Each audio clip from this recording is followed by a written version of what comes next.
प्रधानमंत्री मोदी की अध्यक्षता में सीसीएस की मीटिंग हुई। जम्मू कश्मीर की सुरक्षा पर मंथन हुआ। एलओसी पर आर्टिलरी तैनात करने पर बातचीत हुई। बैठक में रक्षा मंत्री राजनाथ सिंह, गृह मंत्री अमित शाह मौजूद रहे। पहलगाम हमले के इंतकाम के लिए सेना को पीएम मोदी ने खुली छूट दी। रक्षा मंत्री, एनएसए, सीडीएस और तीनों सेना प्रमुखों के साथ हाई लेवल मीटिंग में कहा, टारगेट, टाइम और कार्रवाई का तरीका सेना तय करे। पहलगाम हमले के बाद पीएम मोदी का रूस दौरा रद्द। 9 मई को मॉस्को में विक्ट्री डे परेड में होना था शामिल। परेड के लिए पीएम मोदी को खास न्योता मिला था। सरहद पर नापाक हरकतों से बाज नहीं आ रहा पाकिस्तान। फिर थोड़ा सीज फायर। बारामूला, कुपवाड़ा, नौशेरा समेत पगवाल में भी फायरिंग। भारतीय सेना ने मुंहतोड़ जवाब दिया। पहलगाम हमले पर एनआईए के सूत्रों से बड़ा खुलासा। हमले में आतंकी फारूक अहमद का नाम आया सामने। पीओके में छिपा है लश्कर का टॉप कमांडर फारूक। हमले के लिए बनाई ओवरग्राउंड वर्कर की टीम। पंजाब सरकार पाकिस्तान सीमा पर तैनात करेंगी ड्रोन। ड्रोन के जरिए घुसपैठ की होगी निगरानी। पहलगाम हमले के बाद फैसला लिया गया।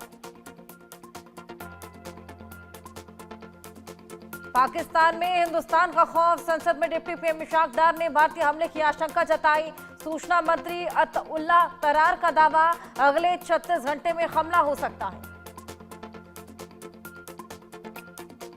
सैटेलाइट इमेज में नजर आया आतंकी हाफिज सईद का ठिकाना। लाहौर के जोरम टाउन में घनी आबादी के बीच हाफिज का ठिकाना। पाक सरकार ने कड़ी सुरक्षा दे रखी है। भारत के एक्शन के बाद पाकिस्तान में खौफ। मसूद अजहर का ठिकाना भी बदला। आईएसआई ने आर्मी कैंप्स में हाफिज को छिपाया। पाकिस्तानी सेनेटर पलवाशा जई खान का बचकाना बयान। कहा, बाबरी की पहली ईंट पाकिस्तानी सिपाही लगाएगा। असीम मुनीर देंगे बाबरी से अजान। मरियम नवाज ने भारत को गीदड़ भभकी दी। कहा, हम भारत से डरने वाले नहीं। पाक सेना हर बार का करेगी पलटवार।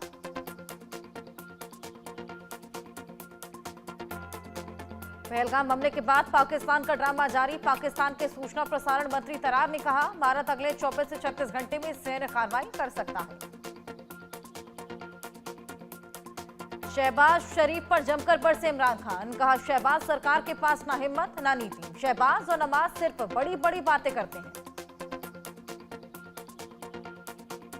पाकिस्तान ने यूएनएससी के बयान से टीआरएफ का नाम हटाया। विदेश मंत्री इशाक डार ने संसद में माना, इस आतंकी संगठन ने पहलगाम हमले की जिम्मेदारी ली थी।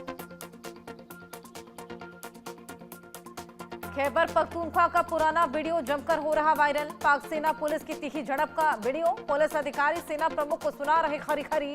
कहा, हम अपने जनरल को जूते की नोक पर रखते हैं। पाकिस्तान ने इंटरनेशनल बॉर्डर पर चौकियां खाली की। पाकिस्तानी झंडे हटाए। सीज फायर तोड़ने पर भारत ने कड़ी चेतावनी दी। पहलगाम हमले पर भारतीय क्रिकेटर शिखर धवन ने कहा, मुझे पूरा यकीन कि सरकार ने इस पर कार्रवाई की योजना बनाई होगी।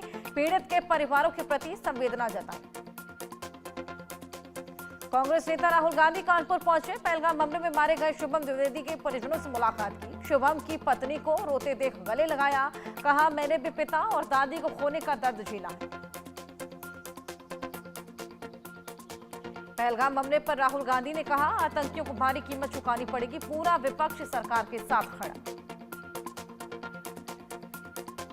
राहुल से मुलाकात के बाद शुभम द्विवेदी की पत्नी ने कहा, हमारी मांग है शुभम को शहीद का दर्जा मिलना चाहिए। राहुल गांधी ने आश्वासन दिया, इसको लेकर वो पीएम को पत्र लिखेंगे। केंद्र कैबिनेट की मीटिंग में फैसला लिया गया। अगली जनगणना में जाति जनगणना भी होगी। मेघालय असम को जोड़ने वाले हाईवे को मंजूरी मिली। केंद्र कैबिनेट की मीटिंग में किसान हित में बड़ा फैसला। गन्ने का मूल्य 355 रुपए प्रति क्विंटल तय किया। किसानों को राहत मिली। जातीय जनगणना के फैसले पर अमित शाह का पोस्ट। कहा, सरकार ने ऐतिहासिक फैसला लिया। इससे आर्थिक सामाजिक रूप से पिछड़े वर्गों का सशक्तिकरण होगा। जातीय जनगणना पर राहुल गांधी ने कहा, सरकार के फैसले का समर्थन। हमारे कैंपेन का असर हुआ। जातीय जनगणना से आगे जाना है। जाति जनगणना पर यूपी के सीएम योगी का पोस्ट, लिखा केंद्र सरकार का जाति जनगणना का फैसला अभूतपूर्व और स्वागत योग्य। वंचित, पिछड़े और उपेक्षित वर्गों की पहचान होगी, उचित भागीदारी मिलेगी। यूपी के डिप्टी सीएम केशव प्रसाद मौर्य ने कहा, जाति जनगणना के फैसले का स्वागत। जनगणना में जाति जनगणना को जोड़ना खुशी की बात। यूपी सरकार में मंत्री दानिश आजाद अंसारी ने कहा, जाति जनगणना का फैसला ऐतिहासिक। पीएम मोदी हमेशा देश की भावनाओं को समझते हैं और सम्मान करते हैं। बिहार के सीएम नीतीश कुमार ने किया जाति जनगणना कराने के फैसले का स्वागत। कहा, केंद्र सरकार का फैसला स्वागत योग्य। जाति जनगणना की पहले से मांग थी, इससे देश के विकास को गति मिलेगी। बिहार के डिप्टी सीएम सम्राट चौधरी ने पीएम मोदी का आभार जताया। कहा, पीएम ने ऐतिहासिक फैसला लिया है, जनगणना में जाति जनगणना को जोड़ना बड़ी बात। जाति जनगणना पर तेलंगाना के सीएम रेवंत रेड्डी ने कहा, पीएम मोदी ने ऐतिहासिक निर्णय लिया है। पीएम मोदी और पूरे मंत्रिमंडल का धन्यवाद। जाति जनगणना के फैसले पर छत्तीसगढ़ के सीएम विष्णुदेव साय ने कहा, केंद्र सरकार का फैसला ऐतिहासिक, इससे गरीबों वंचितों का सशक्तिकरण होगा।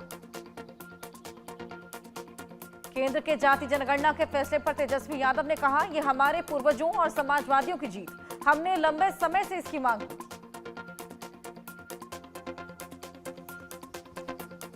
केंद्र के जाति जनगणना के फैसले पर एसपी नेता रविदास मेहरोत्रा ने कहा, समाजवादी पार्टी लंबे समय से कर रही थी मांग, सरकार ने आज हमारी मांग को स्वीकार किया। यह देश के दलितों और पिछड़े वर्ग की जीत। केंद्रीय मंत्री किरण रिजिजू ने हज यात्रियों का माला पहनाकर स्वागत किया। 400 यात्रियों की पहली टीम को हज के लिए रवाना किया गया। सुखद यात्रा की शुभकामनाएं दी। मुंबई के नए पुलिस कमिश्नर देवेन भारती ने संभाला पदभार। 1994 बैच के आईपीएस अधिकारी हैं देवेन। सीएम फडणवीस के करीबी माने जाते हैं देवेन। एमपी के जबलपुर में चोर की भगवान के प्रति अनोखी श्रद्धा। हनुमान जी के मंदिर में पहले 4 बार प्रणाम किया, फिर मंदिर में रखे पैसे चोरी किए। चोर की करतूत सीसीटीवी में कैद। यूपी के बहराइच में नेपाल सीमा से सटे गांव में योगी सरकार का एक्शन। बुलडोजर से अवैध अतिक्रमण को हटाया। बुलडोजर एक्शन से माफियाओं में खौफ। यूपी के हरदोई में आंगनबाड़ी कार्यकर्ता भर्ती प्रक्रिया में फर्जी प्रमाण पत्रों के जरिए फर्जीवाड़ा। जांच में बड़ा खुलासा, फर्जी कागजात के जरिए भर्ती। जिला अधिकारी ने लापरवाही पर 18 लेखपालों को निलंबित किया। कानपुर में बहू रमिता को सुनाई दी दोबारा दुनिया की आवाज। डीएम जितेंद्र प्रताप निर्देश के बाद इलाज हुआ है। पहले अस्पतालों के काट रही थी चक्कर। बांग्लादेश में हिंदू संत चिन्मय दास को जमानत मिली। 5 महीनों से जेल में बंद थे। राष्ट्रीय ध्वज के अपमान का आरोप लगा था। इजरायल में यरूशलेम के बाहरी इलाकों में आग लग गई। लोग सड़कों पर वाहन छोड़कर भागे। सरकार ने सेना को तैनात किया, कई इलाके खाली कराए। अमेरिका के वॉशिंगटन में दिल दहलाने वाली घटना सामने आई। भारतीय मूल के सीईओ ने पत्नी और बेटे की गोली मारकर हत्या कर दी। पत्नी बेटे की हत्या के बाद आरोपी ने आत्महत्या की। हेलोसू प्रोजेक्ट पर काम कर रहे थे पति पत्नी।